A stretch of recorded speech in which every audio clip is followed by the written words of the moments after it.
springtime fishing.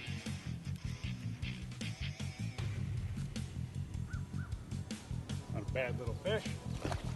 And one of the things that I'm trying to do today, springtime fishing can be a little bit frustrating because, the weather changes, and it seems like it goes from a couple of nice days to a bad day or a bad day or two, and then it starts to get nice again. And that's what's been happening all week. The water temperature's been climbing up, into the low 60s, and the fish get excited a little bit.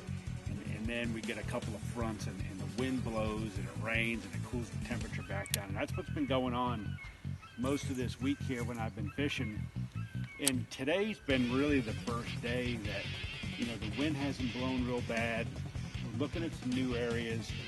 I'm trying to stay shallow, but, I'm seeing that the fish are starting to move up shallow. They're finally to the point where they're going to start moving up. And there's probably no better bait when they start moving up. I know this is really, really simple, but we're just throwing just a 5-inch Senko.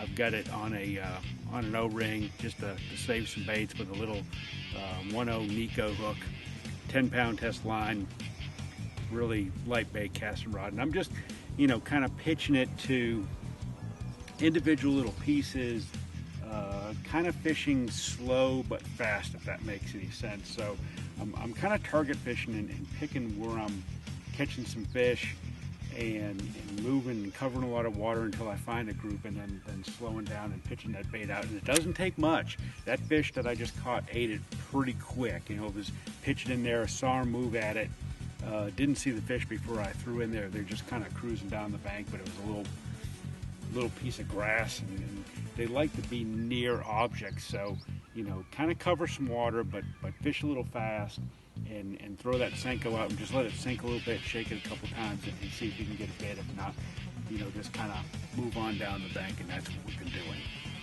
We're going to try to catch another one.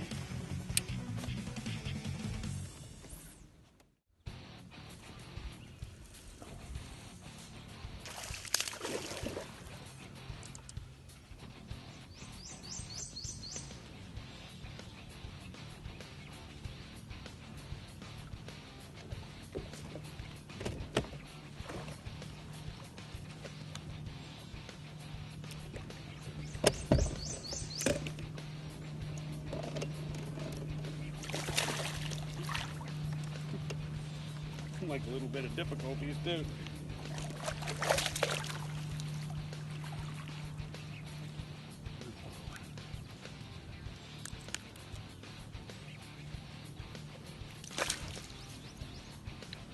One of the other things you want to do too is just look for anything that's just a little bit different. We're just going down kind of these flat banks here, and any little piece of cover, whether it's grass or just a little bit of wood or a bush or tree, something that's just a little bit different.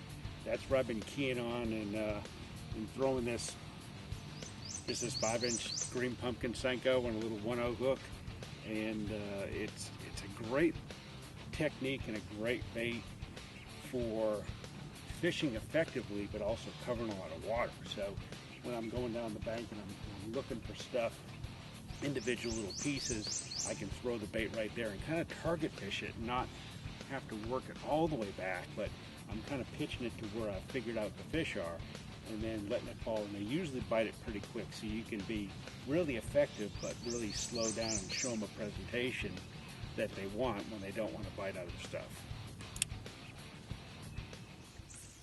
Hey, so I just wanted to take a few moments and talk to you guys about how I rig the Senko up, a couple of the tools that I use, and what rod and reel line and stuff like that, and the gear that we're using today.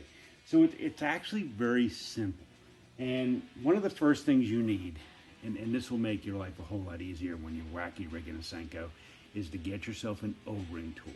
And it's a little tool that has a set of these O-rings, and they're number 5 in case you need to restock them.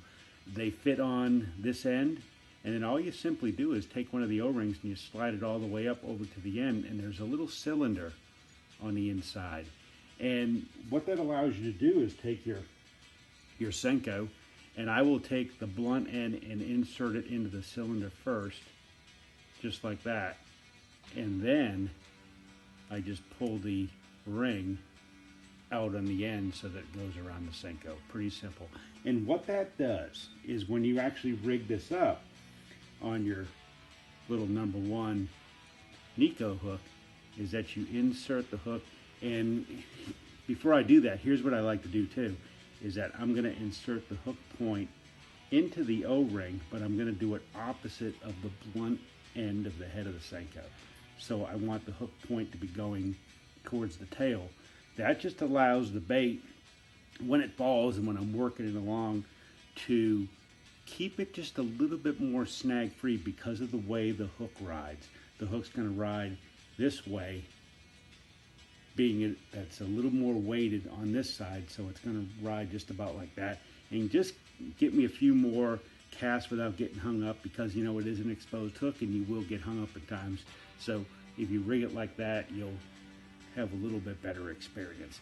And that's as simply as that. Now what happens when you've got that O-ring on there is that it saves you a few baits. You don't cast them off the hook, you don't lose them when the fish jumps up in the air, and it just saves you a few more baits, lets you get a few more casts in, lets you catch a few more fish.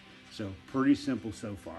The line that I'm fishing with, I generally fish with 14-pound test Suffix Advanced Fluorocarbon line, and that's, you know, we're fishing around cover, so you know I need a line that's a little bit more abrasion resistant, a little bit stronger, and that 14-pound does the trick most of the time. If I'm finding that I'm not getting as many bites, maybe the fish are in a little bit different mood, maybe a little bit tougher to catch, and I need a downscale, I can go down to 12-pound test, but I really like the 14, and the Advanced Fluorocarbon is a little bit less diameter than other fluorocarbons. It's invisible, so you don't need to worry about the fish seeing it.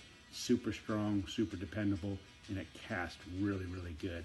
Because this is a light bait, you don't need a lot of force when you're throwing it. You want to let the equipment do the work for you. Which leads me up to the rod that I'm fishing too. And all of these things kind of work together. So the line helps me be able to throw the bait a little bit further, and the rod too. Ducket fishing, black ice, 7'2", medium action. Really good backbone, super light rod. I can cast with it all day and not have it wear me out. But the tip section of the rod too loads up really good and lets me throw that bait and propel that bait without trying real hard. That's extremely important when you're throwing a lightweight bait with no weight on it at all, just the Senko and the hook. You need to be able to put it and cast it where you want and pitch it or flip it or do a little underhand cast and get it near the cover exactly where the fish are. So that's a little bit about the gear. What about colors? And color-wise, I try to keep things pretty simple most of the time. I have some variations today. We're fishing with, you know, green pumpkin, which is a no-brainer pretty much anywhere you go fish. But I also like to change it up a little bit.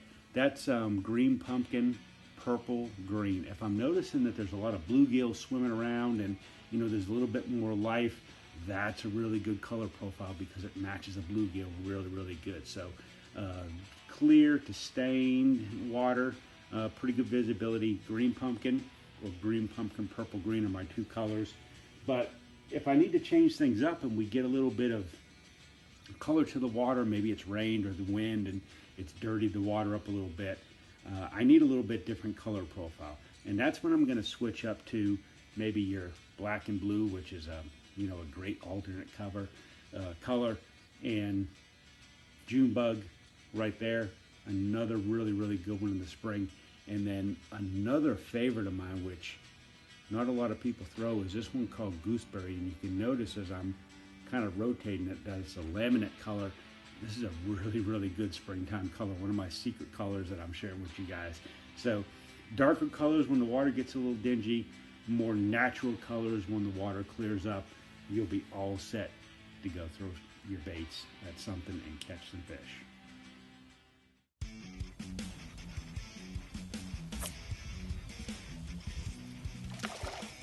Oh man, that one absolutely crushed it. One shake out of the Senko and that fish ate it. not a giant one, and they are strong.